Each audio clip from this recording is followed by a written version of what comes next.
Welcome back to CS Garage. This is part 8 of my 1970 Monte Carlo Pro Touring build. If you're new here, welcome.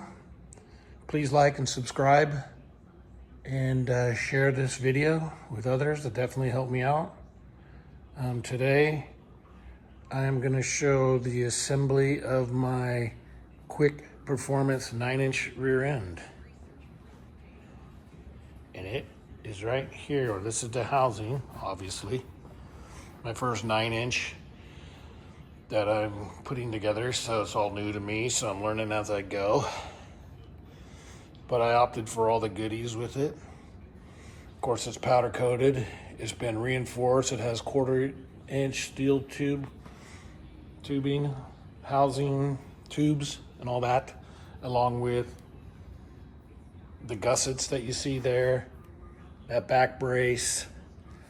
I opted for the multiple options for your lower control arms there. I got the aluminum spherical bushings up top there. I got the fill hole option. I went with that. Why wouldn't you? And then the drain is down there with a jack provision to help jack when you're jacking it up.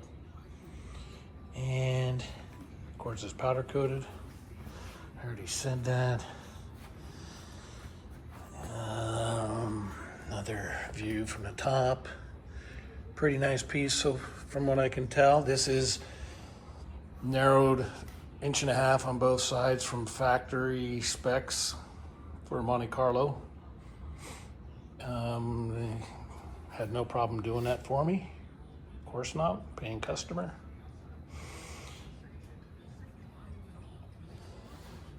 Here's my Yukon center section with my aluminum Daytona, what do you call that there? What do you call that? Support, hello. And 370 gears with the True Track, which has no clutches in it. It's just a helical geared differential. Thought that would be better, be stouter, all that. Here's my 35 spline axles. I think I showed this before in my last video, but anyways, enough of that. So I'm going to start installing the center section there. This gasket you see is called a lube locker, and it requires no RTV, no silicone at all, and it's reusable. So I like that idea for like 20 bucks. I think it's a good option. You can see more of the gussets right here on this side. Pretty nice piece.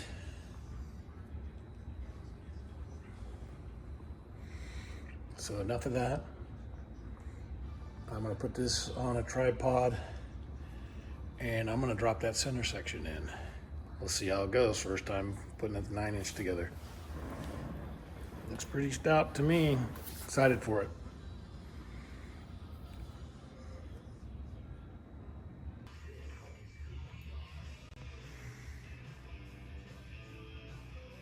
So I was able to get the center section, third member, gear, whatever you want to call it, out of the bucket fairly easy. You can see it there.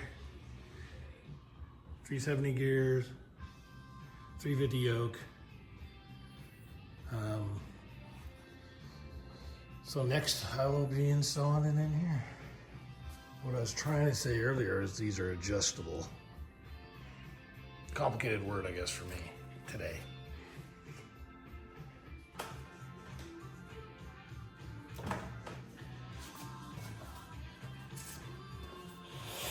How am I going to do this?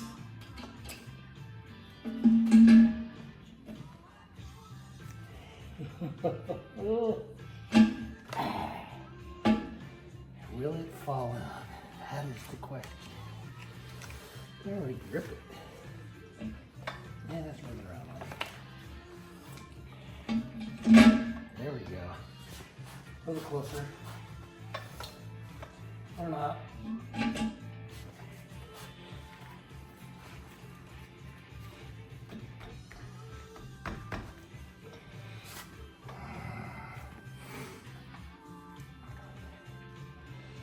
don't have is a mallet. Let's see.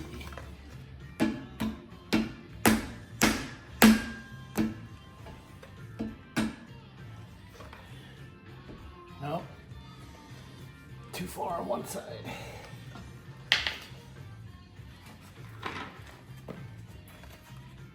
You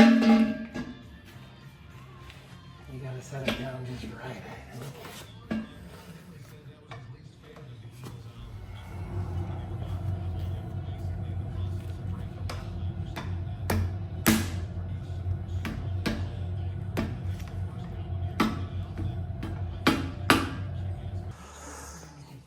All right, I got it. I was able to use that little rubber mallet and hit it around a little bit, you know, back and forth like this, and then axe. Lowered enough till I was able to get the nuts on there, and I started tightening the nuts like this, you know, back and forth until it started to drop, and it is. It's almost there. So I'm going to continue doing that. They provide these nylon block nuts with the kit.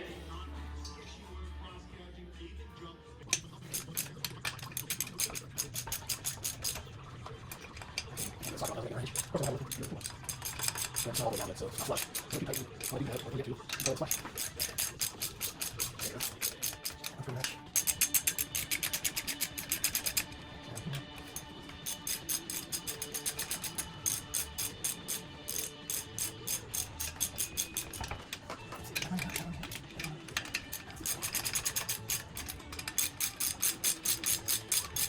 I see, in this case, without me, use that swivel, like something down here. I'll just do it. I'll just do it.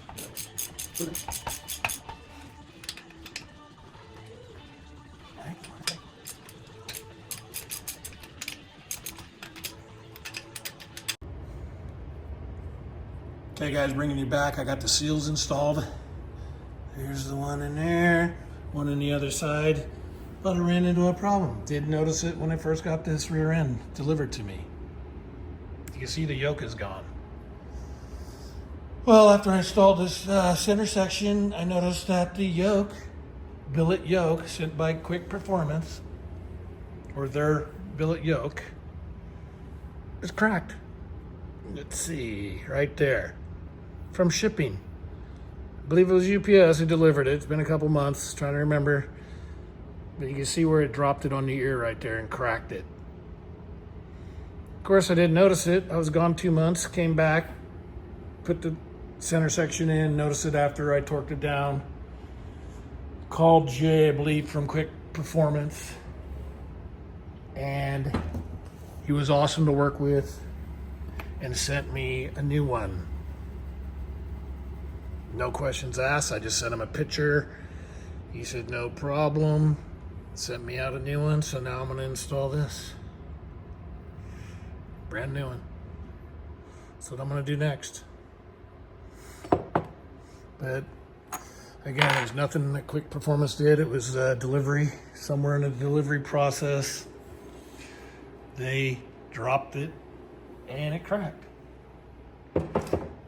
So I am now going to replace it. It was a pain in the butt to break this nut loose. They supplied a new one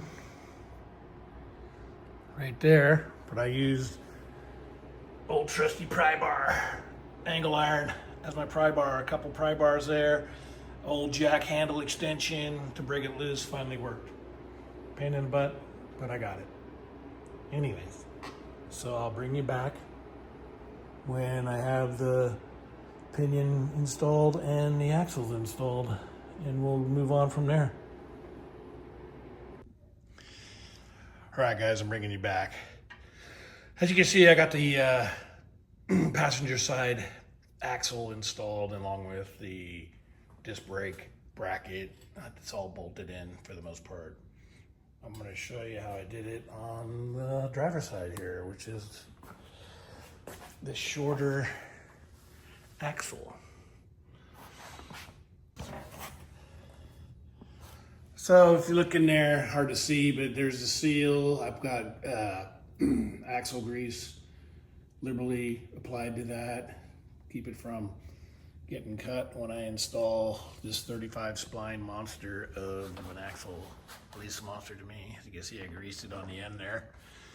And along the bearing. Makes it really easy to install. I cleaned the axle completely first. Slides on in easy.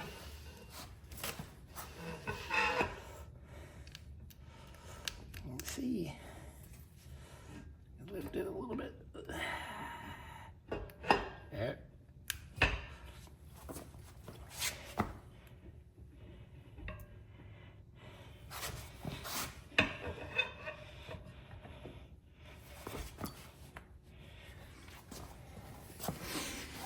So installed it up to that point, and I'll use a dead blow hammer, maybe a block of wood as well, to get it the rest of the way. It's not going to go in all the way. It's going to go in leaving about 1/8 of an inch lip. So let's do it this way first.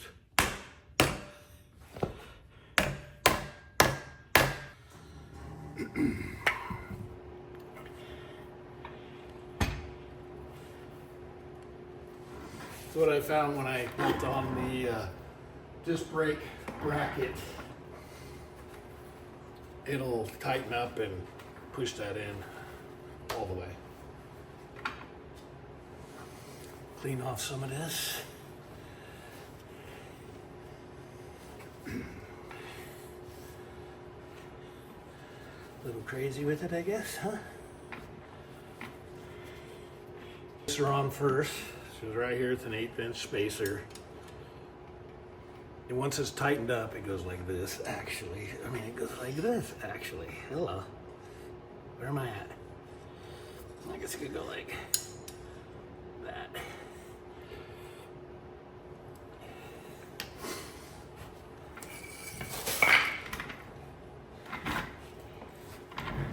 And this guy is gonna go on just like this.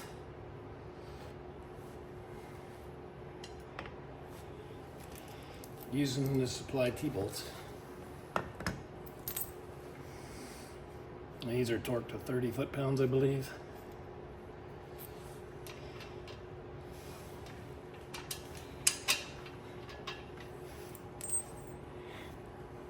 We are going to start with this one.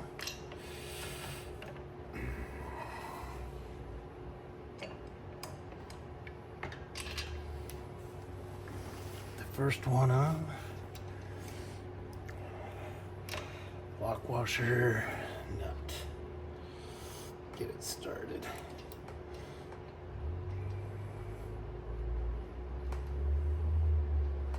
Come on.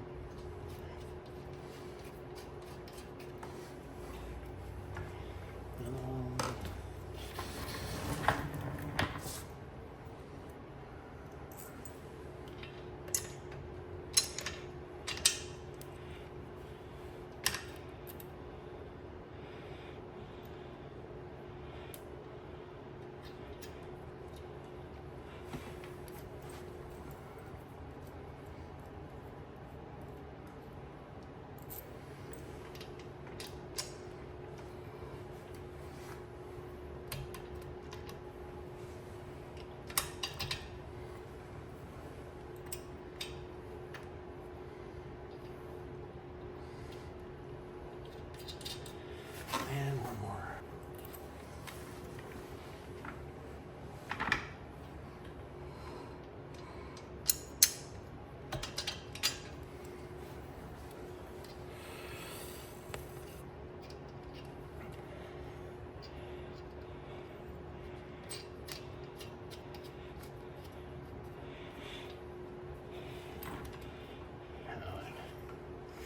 It's ratcheting wrench. Snug it up. Tighten it up.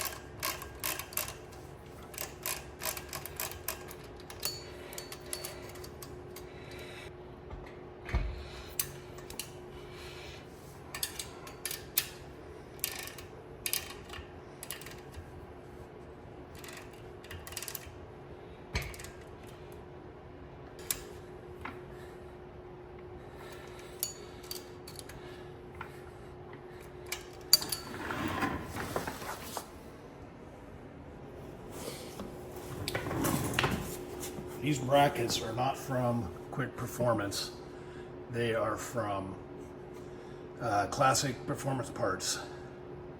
So they came with my level 4 Pro Touring kit, 4-wheel disc, 13-inch rotors in the front, 12-inch on the rear here, and again, these brackets came from them. So I just let Quick Performance know what I was doing. They were fine with it. I mean, they did not include brackets, is what I'm saying. But there it is. Pretty simple, put together. New yoke installed. They were great to work with again with that. No problem. I've just sent back the one that was broke from delivery shipper that was used. Anyways, oops. I'm gonna go get the rotor next and see how it fits on the end of here and make sure that it's gonna fit with my 1/2-inch studs and around this portion here. I know like Speed Tech or one of them, their kit requires you to machine out the center hub to fit around here. So let's see if I have that issue or not. All right, here's the rotor. All right, as you can see, I drilled out those lug nut studs to 9/16 to clear these 1/2-inch studs. Pretty easy to do. Use the step bit, and there you go. It's installed. Temporary, just for looks. And that's gonna do it for this video of my Quick Performance custom 9-inch housing assembly, I guess you can say, for my 70 Monte Carlo Pro Touring sitting right here. Please like and subscribe, share this video. Subscribe, it's free, doesn't cost you anything, helps me out, helps the channel out and all that. I really appreciate it. I think this is video 8 of this build series, 8 or 9. But anyways, keep following along. The next video on the Monte will be this 9-inch getting installed. So stay tuned for that. Have a good day. Take care.